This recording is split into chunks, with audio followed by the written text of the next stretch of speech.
Sebagai penghasil devisa, pekerja migran Indonesia merupakan tenaga kerja rakyat yang tentunya dijamin hak dan perlindungannya dalam undang-undang. Namun, pada penerapannya, sudahkah berjalan demikian?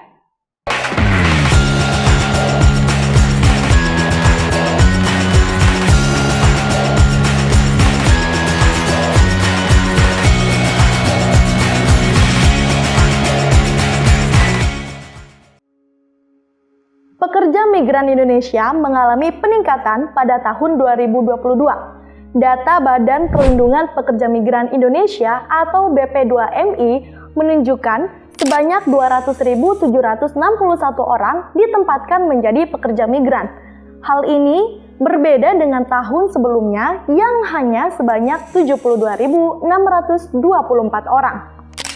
Walau meningkatnya pekerja migran tidak luput dari pelanggaran hak asasi manusia yang turut ramai diberitakan, seperti kekerasan dalam bekerja, perbudakan, diskriminasi, dan lain sebagainya.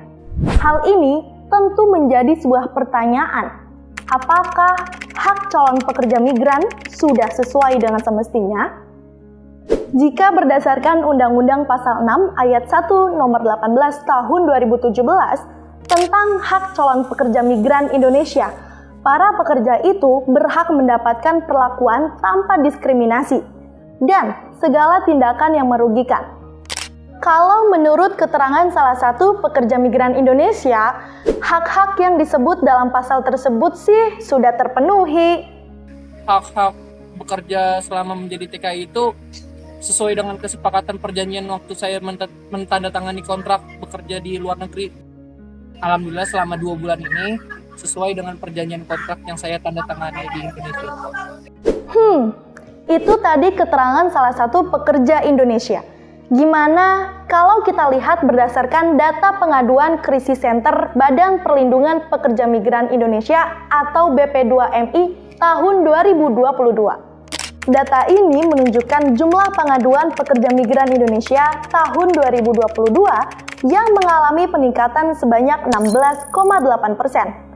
Terdapat pengaduan yang mendominasi, antara lain gaji tidak dibayar, PMI gagal berangkat, penipuan peluang kerja, illegal rekrut calon pekerja migran, sampai pekerja meninggal dunia.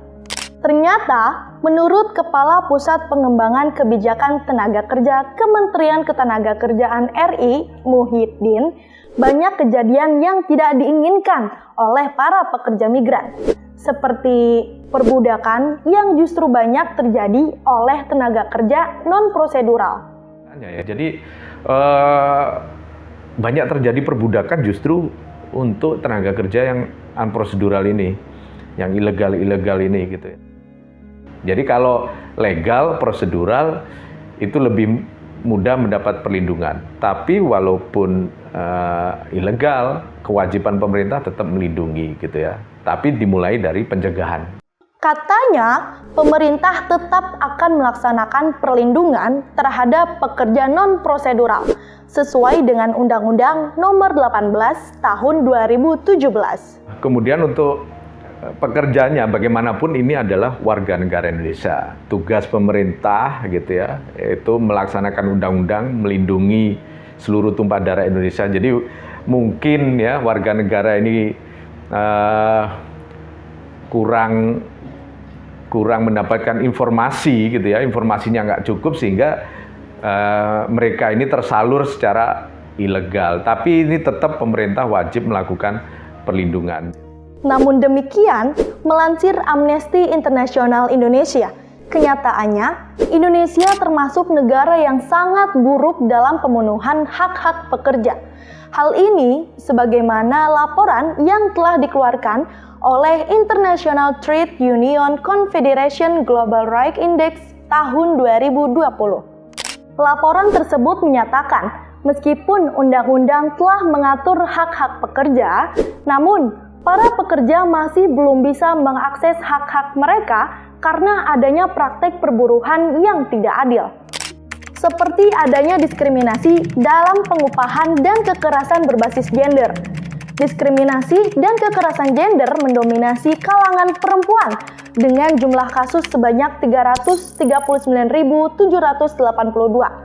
Dari total tersebut, pengaduan kekerasan berbasis gender berjumlah 3.442 diadukan ke Komnas Perempuan per tahun 2023. Lalu, laporan International Trade Union Confederation juga menyebutkan belum maksimal terpenuhinya jaminan sosial seperti jaminan kerja, kesehatan, dan keselamatan. Setidaknya, terdapat 60% pekerja Indonesia bekerja di sektor informal. Banyak pekerja yang tidak didaftarkan sebagai pekerja dalam jaminan sosial yang dikelola oleh Badan Penyelenggara Jaminan Sosial atau BPJS. Serta tingkat pendidikan yang rendah membuat terbatasnya peluang pekerja. Nah, menurut kalian gimana? Kira-kira ke depannya pemerintah bisa nggak ya merealisasikan lebih baik hak-hak dan jaminan perlindungan para pekerja migran?